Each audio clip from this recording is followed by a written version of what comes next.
সুপ্রিয় দর্শক, আমাদের ময়মনসিংহ অনলাইন নিউজের সাপ্তাহিক আয়োজন নিজের কথায়। আজকে আমাদের স্টুডিওতে ৩ জন অতিথি হিসেবে উপস্থিত হয়েছেন। আমাদের ৩ জন প্রিয় মানুষ। আমার ডান পাশে উপস্থিত আছেন ময়মনসিংহ ফোরামের কোঅর্ডিনেটর, লেখক, সংগঠক সাইদ ইসলাম। আমার বাম পাশে উপস্থিত আছেন জাতীয় নাগরিক কমিটির ময়মনসিংহের প্রতিনিধি মোজাম্মেল হক। আমার বাম পাশে আর উপস্থিত আছেন ময়মনসিংহের বিভিন্ন বিষয় নিয়ে এবং দেশের বিভিন্ন স্তরের বিভিন্ন বিষয় নিয়ে কথা বলেন মানবাধিকার কর্মী অঞ্জ সরকার দাদা। শুরুতেই আমরা যেতে চাই, ময়মনসিংহে বিভিন্ন সময় দেখেছি অবৈধ ব্লাড ব্যাংক যেটা থাকে, ব্লাড ব্যাংকের ব্যাপারটা।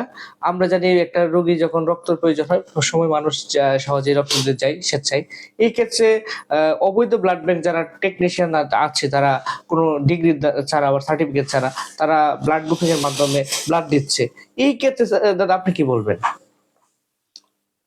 এটি আপনি একটি ভালো প্রশ্নই করেছেন। প্রায় ৩ থেকে ৬ মাস আগে, প্রায় ৬ মাস আগে আমরা এই বিষয়টি নিয়ে কাজ করছিলাম। আপনিও সক্রিয়ভাবে এর মধ্যে অংশগ্রহণ করেছেন। এর জন্য আপনি অনেকগুলো নিউজ করেছেন, সেগুলো আপনি আমাদেরকে সরবরাহ করেছেন। আমাদের একটি আইনগত এই মানবাধিকার সংগঠন লিগ্যাল অ্যাসিস্ট্যান্স ফর ভালনারেবল সোসাইটির পক্ষ থেকে সিভিল সার্জন সাহেবকে আমরা এটিকে তদন্ত করার জন্য একটি চিঠিও দিয়েছিলাম, যে যারা কিনা এখানে ব্লাড ট্রান্সফিউশনটি করছেন, তো তাদের যে দক্ষতা এবং তাদের যে মেশিনারি যে সেগুলো আছে কিনা সেগুলো দেখার জন্য, এবং তাদের যে লাইসেন্স সেগুলো আছে কিনা। উনি এক বাক্যে বলেছিলেন যে আমরা ব্যাপারটার মধ্যে অনেকটা অসহায়। সেটি ছিল এই সরকার পরিবর্তন হওয়ার আগের ঘটনা, কিন্তু এখন পর্যন্ত তার যে ফলো আপ, উনি পরবর্তীতেও আমাদের কাছে স্বীকার করেছেন যে আমি আসলে পারছি না। তাহলে যদি না পেরে থাকেন, তাহলে আমরা মনে করি তার সরে যাওয়া উচিত, চেষ্টাটা সর্বোচ্চ তার করা উচিত। আর আমরা দেখেছিলাম রংপুরের দিকে একটি ছেলে, তার মায়ের যখন নাকি ট্রিটমেন্ট হয়, সেখানে যখন ভুল গ্রুপের ব্লাড তাকে দেয়া হয়, ওই পেশেন্টটি কিন্তু মারা যায়। ওই ছেলেটি যখন নাকি জনসমক্ষে প্রতিবাদ করে, তখন তাকে মারধর করা হয় এবং পরবর্তীতে মিডিয়ার সামনে সে বলে যে আমি চেয়েছিলাম যে আমার মার জীবন, তারা আমাকে ১ লক্ষ টাকা দিতে চেয়েছে, বলেছে যে ১ লক্ষ টাকা নাও, প্রয়োজনে ঢাকায় যে চিকিৎসা নাও, কিন্তু এখানে প্রতিবাদটি করো না। কিন্তু সে প্রতিবাদটি করে, ফলে তাকে মারধর করা হয়।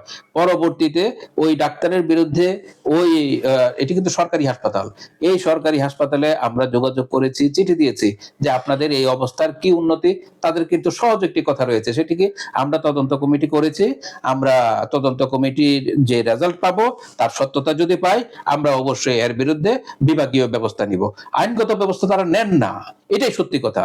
তারা বিভাগীয় কি ব্যবস্থা নেবেন, আমরা সেই যে তাদের তদন্ত কমিটি, সেগুলোর আলোর মুখ আসলে আমরা দেখি না। আমরা চাই অবস্থার যেহেতু পরিবর্তন হয়েছে, এই ফ্যাসিস্ট মাফিয়া সরকার, হাসিনা সরকারের যেহেতু পতন হয়েছে, এখন আমরা সকলে হুইসেল ব্লোয়ার হিসেবে এই সকল অন্যায়ের বিরুদ্ধে যে সকল কথা, সেগুলো আমরা বলতে চাই। সেই প্রতিকারগুলো আমরা তাদেরকে দিয়ে করিয়ে নিতে চাই। ধন্যবাদ দাদা, আপনার কাছে আবার আসবো। আমরা বিভিন্ন সময় দেখেছি বাংলাদেশের বিভিন্ন জায়গায় বিভিন্ন মানুষ বিভিন্নভাবে স্বেচ্ছায় ব্লাড দেয় বা ছাত্ররা স্বেচ্ছায় ব্লাড দেয়। এই ব্লাডটা দেওয়ার ক্ষেত্রে বিভিন্ন সময় দেখি আমরা অনভিজ্ঞ টেকনিশিয়ান বা যাদের কোনো লাইসেন্স নেই, তাদের মাধ্যমে ব্লাডটা টানা হয়। এই ক্ষেত্রে অনেক সময় ভুল ব্লাড নির্ণয় করা হয় এবং ভুল ব্লাডের মাধ্যমে রোগীকে দেওয়া হয়। এই ক্ষেত্রে যাদের লাইসেন্স নাই বা যাদের কোনো অভিজ্ঞতা নাই, তাদের মাধ্যমে যে ব্লাডটা টানা হয়, আপনারা হয়তো বা ব্লাড দিয়েছেন।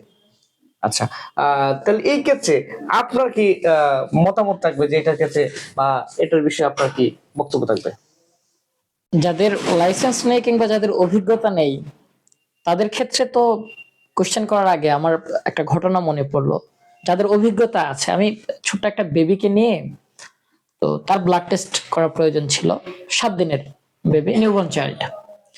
তো 7 থেকে 8 বার নার্স 7 থেকে 8 বার চেষ্টা করেও তার হাত থেকে ব্লাড বের করতে পারছিল না। আমার দৃশ্যটা এখনো মানে চোখের সামনে জাজল্যমান।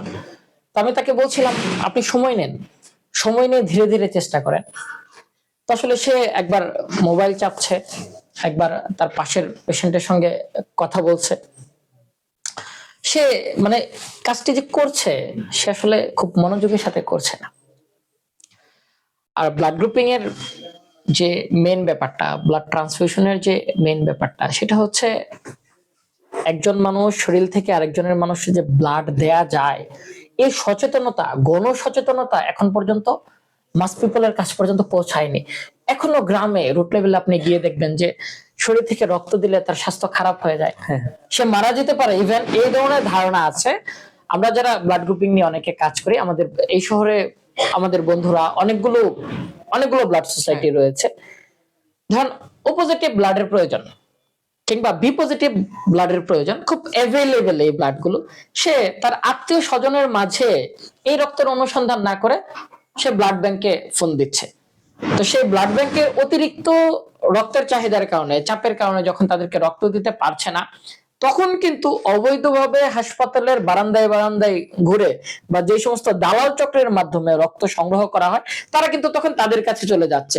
তখন এমনকি সেই রক্তের বিশুদ্ধতা রয়েছে কিনা, রক্তের বিশুদ্ধতা বলতে জার্মলেস কিনা, কিংবা কোন রোগের জীবাণু সেই রক্তের সঙ্গে ট্রান্সফিউজ হয়ে যাচ্ছে কিনা, এই বিষয়গুলো কিন্তু নির্ণয় করা সম্ভব হচ্ছে না। তো আমরা বলবো সার্বিকভাবে যে কোনো অবৈধ কাজকেই আমরা না বলি, এবং রক্ত সরবরাহের যে ব্যাপারটা, এটি খুবই মানুষের সেন্সিটিভ ইস্যু। মানুষের কখন রক্তের প্রয়োজন, একজন গর্ভবতী নারীর বাচ্চা হবে, সিজার হবে, রক্তের প্রয়োজন। একজন প্রসূতি মার ব্লিডিং হচ্ছে, রক্তের প্রয়োজন। একটা নিউবর্ন বেবি রক্ত স্বল্পতায় ভুগছে, তার রক্তের প্রয়োজন। মেয়েরা জানি আমরা অনেক বেশি এনিমিয়ায় ভুগে, তার রক্তের প্রয়োজন। কিডনি ডায়ালাইসিসের রোগী, তার রক্তের প্রয়োজন। সিরিয়াস মানে ইনজুরি হয়েছে, ইনজুর্ড একটা পেশেন্টের রক্তের প্রয়োজন। তখন যখন এই মেডিকেল হসপিটালগুলো, হাসপাতালগুলো যথোপযুক্ত ব্লাডের ব্যবস্থা করতে পারছে না, কিংবা লিগ্যাল চেইন ওয়েতে মেনটেন করা সম্ভব হচ্ছে না, তখন কিন্তু আপনার মাথায় প্রাথমিকভাবে এই রোগীকে, যে জীবনের ঝুঁকি রয়েছে, ঝুঁকি মুক্ত করার জন্য আপনার রক্তের প্রয়োজন। আপনি কিন্তু তখন অন্য আর বিকল্প কোনো চিন্তার আপনার সুযোগ নেই। তখন এই দালাল চক্রগুলো যখন দেখছে আপনি রক্তের জন্য হাসপাতালের এই বারান্দা থেকে ওই বারান্দায়, ওই বারান্দা থেকে ওই বারান্দায় পাগলের মতো দৌড়াচ্ছেন, একে অন্যকে ফোন দিচ্ছেন, তখন কিন্তু তারা এই সুযোগটা গ্রহণ করছে। এবং অবৈধ যে ব্লাড ব্যাংকের কথা বললেন, এগুলো নিয়ে অনেক মুভমেন্ট হয়েছে, আপনারা জানেন। সে অবৈধ ব্লাড ব্যাংক থেকে বাধ্য হয়ে তারা রক্ত সংগ্রহ করছে। এবং আমি বলতে দ্বিধা করব না, এক শ্রেণীর অসাধু লোকজন এখানে রয়েছে যারা এডিক্টেড, তাদের পেশাই হচ্ছে আবার রক্ত বিক্রি করা, তারা আপনাকে রক্ত বিক্রি করছে। তো এই ধরনের এই সমস্যা থেকে আমাদের বের হয়ে আসতে হবে, এবং অধিক বেশি গণসচেতনতা, রেগুলেটরি বডির কাজ করার মাধ্যমে, এবং ব্লাড ব্যাংক কিভাবে কাজ করে, মানুষ কিভাবে রক্ত দিয়ে অন্যের জীবন বাঁচাতে পারে, এগুলো নিয়ে মাস লেভেলে যেমন সচেতনতার প্রয়োজন রয়েছে, তেমনি ডাক্তারদেরও রোগীদের সঙ্গে এগুলো নিয়ে কথা বলতে হবে। আমি মনে করি কমিউনিটি বিল্ড আপের জন্য প্রত্যেকটা কমিউনিটিতে কমিউনিটি লিডারদের, ধর্মীয় ব্যক্তিত্বদের, ডাক্তারদের, সচেতন ব্যক্তিদের এগুলো নিয়ে প্রচুর সেমিনার করা দরকার। এবং মাঠ বৈঠক, উঠান বৈঠক, কিংবা এলাকা ভিত্তিক যে গণস্বাস্থ্য সচেতনতার যে কার্যক্রম রয়েছে, সেগুলো করা দরকার। এবং আমি এই মুহূর্তে একজনকে খুব মিস করছি, সেটা হচ্ছে ডাক্তার জাফরুল্লাহ ভাই।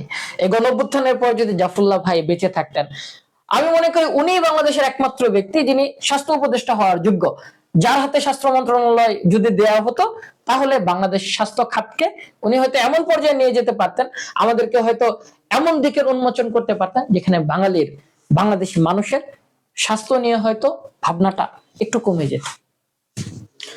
ধন্যবাদ। এই জাতীয় নাগরিক কমিটি আপনার ময়মনসিংহে প্রতিনিধিত্ব করছেন, আপনারা হয়তো বা স্টুডেন্ট লেভেল বা বিভিন্ন সময় ব্লাড দিয়েছেন। যে অবৈধ ব্লাড ব্যাংক যেটা ব্যবস্থাটা, এটার ক্ষেত্রে প্রশাসনের কি কি উদ্যোগ নেওয়া উচিত মনে করছেন আপনি এটার বিরুদ্ধে? জি, ধন্যবাদ। আমার একটি ঘটনা মনে পড়ে গেল আপনার প্রশ্নে। একবার আমার খুব কাছের ছোট ভাই ব্লাড দিতে যাওয়ার পর, সে ব্লাড দেওয়ার স্থানে তার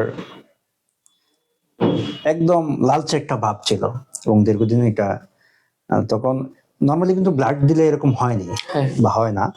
পরে আমি যখন যোগাযোগ করলাম যে কি প্রবলেম, যেটা কোনো সমস্যা হয়েছে কিনা, তখন ডক্টররা বললো যে না, এটা তেমন কোনো প্রবলেম না, যিনি ব্লাড নিয়েছেন উনি হয়তো বুঝতে পারেননি, একটু এদিক সেদিক হয়েছে, তো কিছুদিন যাওয়ার পর এটা ঠিক হয়ে যাবে। তো অনেক সময় দেখা গেছে কিন্তু এই বিষয়গুলো দক্ষতার সহিত করতে না পারলে প্রবলেম হয়।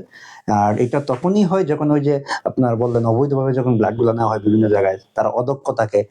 তাদের হচ্ছে মূল কাজটাই হচ্ছে তাদের একটা সিন্ডিকেট, সেই সিন্ডিকেটটাকে ব্যবহার করে তাদের অবৈধভাবে একটা ইনকামের একটা সোর্স রেডি করা।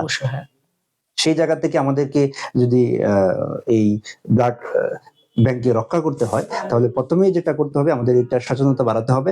পাশাপাশি প্রশাসনের সর্বোচ্চ পদক্ষেপ নিতে হবে। অবৈধ যেগুলো লাইসেন্সবিহীন ব্লাড ব্যাংক গুলো যেগুলো আছে সেখানে যেন তারা মানে সার্বক্ষণিকভাবে একটা আওতায় নিয়ে আসে এবং জবাবদিহিতার আওতায় নিয়ে আসে, তাহলে আমার মনে হয় যে এটা অনেকাংশে কমে যাবে।